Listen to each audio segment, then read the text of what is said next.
this. You cut out what's commonly known in the catering trade as a little chevron like that. Then you do another one underneath it. Now, when they do this in the trade, they do one run through the middle of a tomato, which they use as a garnish. When you do an apple, you also do it on either side. Now, if you make any mistakes, don't worry about it. You've got two choices. Eat the apple. You can eat it, that's it. Or you can glue your pieces back together. Now, I'm not joking. When you finish cutting them out like this, you pop them back in, you stagger them. They stick together, you see. That's the juice of the apple that binds them. So all I've done really is I've just repeated the same thing 3 times. Alright? Now remember, this piece came from here. Cut this piece in half, you get 2 out of every apple, you get a male and you get a female. Alright? This one's going to be a male. Just take the flesh out. It's a bit like cutting a number 7 but with a little curve in it like that. Now to attach that to the body, if you went to catering college they teach you to use a cocktail stick, but there's an easier way. Just cut a small channel out to the front, about the same width as the neck. You'll find the head just fits in here. Now, I don't do that very often, it's just me showing off with a knife. It's just while it's quiet, it amuses me as much as you.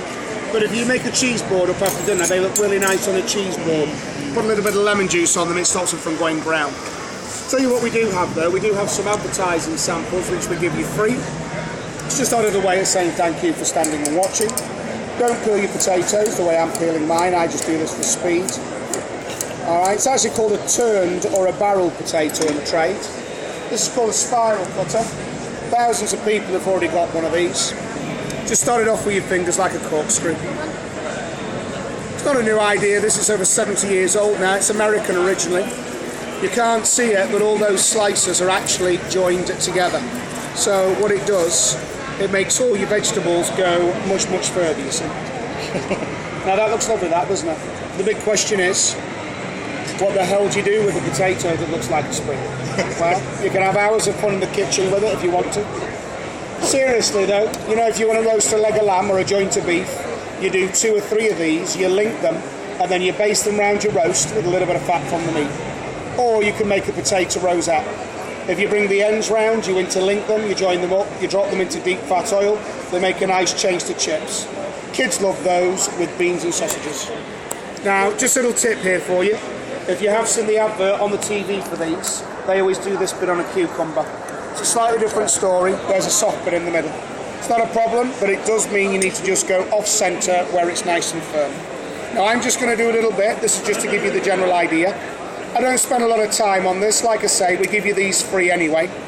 But when you bring all the slices back together, if you look, you'll notice. Now, watch this, look. If you just squeeze in at the back there so you can see this bit. Now watch this. If you look carefully, where the spiral finishes, it actually leaves a little hole. Can you see that? Now, what you do is this. You have one last play with it, first of all, because you can't resist it. There's got to be room for a little bit of fun, you know what I mean? You put a knife in that hole like so, you draw now to any point on the outside. Because the next bit, well, it's a little bit like magic really. They're now completely separate. Wow. Now, a lady said to me yesterday, she has more trouble slicing those things. What do those bring to mind? Crying. Tears, that's it. Does anybody here wear a gas mask and goggles when they're slicing onions? My mother used to put a piece of brown bread between her teeth. I don't know if you ever heard of that one. Suck on a silver spoon, leave the tap running. That's another one. This is the way the professionals do it. Now, you will see the chefs use our machine on programmes like Ready Steady Cook. That's enough, man. Okay.